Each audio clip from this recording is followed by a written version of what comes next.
रावसाहेब, आज जागतिक मराठी भाषा दिन आहे.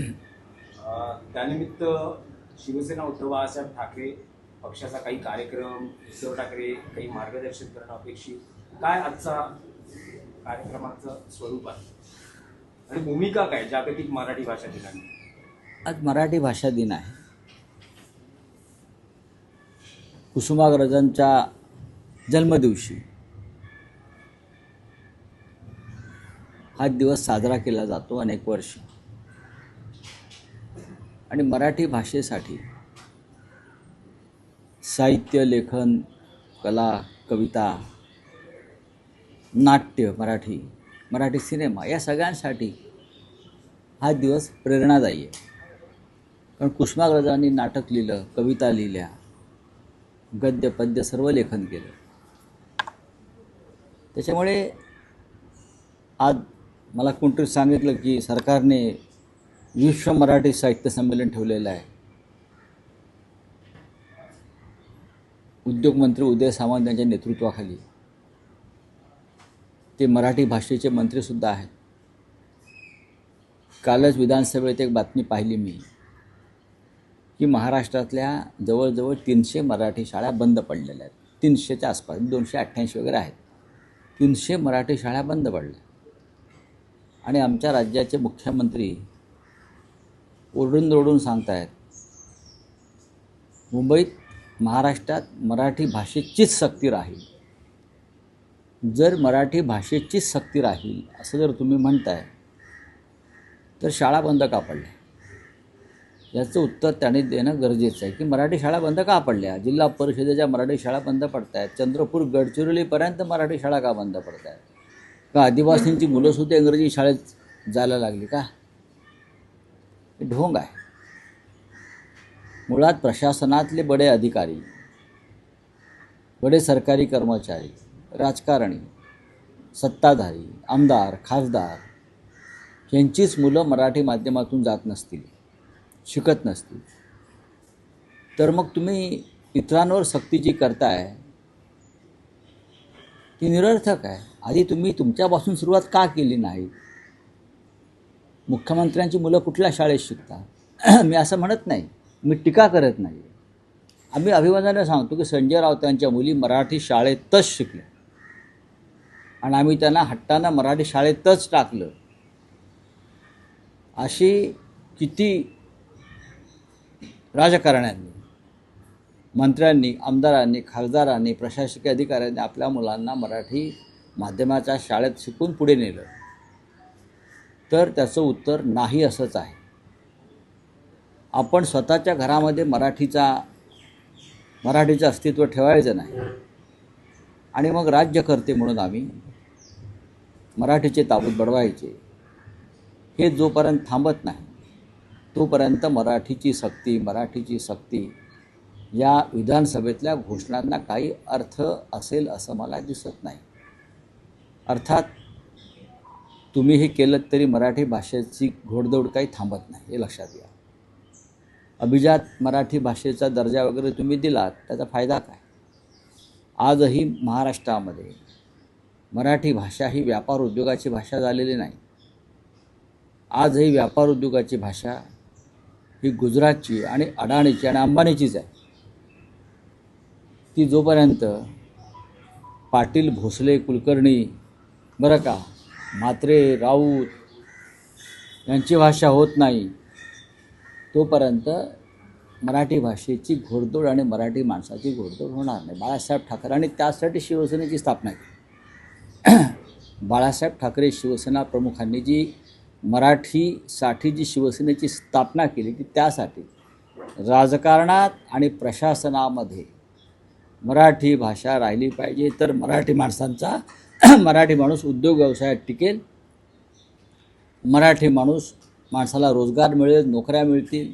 आज मराठीशिवाय मुंबईमध्ये सगळ्या नोकऱ्या मिळत आहेत आणि मराठी माणसाला नोकऱ्या मिळत नाहीत. तुम्हाला मराठी येवो अगर न येवो, मुंबई महाराष्ट्रात कोणी येतो, पाहुणे जरी असंख्य पोसते मराठी, पाहुण्यांना येऊ द्या पण पाहुण्यांनी महाराष्ट्राचा मालक होऊ नये, एवढीच अपेक्षा आहे. आणि म्हणून आजचा दिवस फार महत्त्वाचा आहे. प्रत्येक वर्षी असे संकल्प केले जातात. काल महाराष्ट्र नवनिर्माण सेनेचे अध्यक्ष राज ठाकरे यांनी मराठी भाषा दिवसानिमित्त एक ग्रंथ प्रदर्शनाचा कार्यक्रम सुरू केला आहे. उद्या पुढल्या 8 दिवसात हजारो पुस्तकांची विक्री होईल. म्हणजे मराठी वाचक आहे, मराठी लोक वाचतात. आज उद्धव बाळासाहेब ठाकरे यांच्या शिवसेनेच्या नेतृत्वाखाली आजचा कार्यक्रम आहे. सरकारी कार्यक्रम होतो आहे. इतर संस्था मराठीच्या बाबतीत कार्यक्रम करत आहेत. तरीही महाराष्ट्राच्या स्थापनेपासून मराठीचे लढे जे सुरू झाले ते संपत नाहीत. हे दुर्दैव आहे.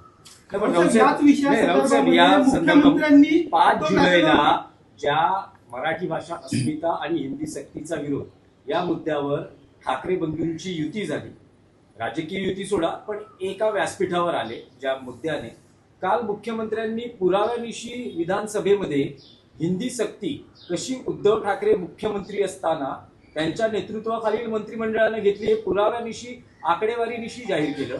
त्यावेळेस सभागृहात तुमच्या पक्षाचे आमदारही होते. मग त्या आमदारांनी उत्तर द्यायला पाहिजे होतं. ठाकरे होते, एक लक्षात घ्या, अनेक आमदार होते आणि पुराव्यानिशी सगळे दाखवलं. मी सरकारमध्ये नव्हतो.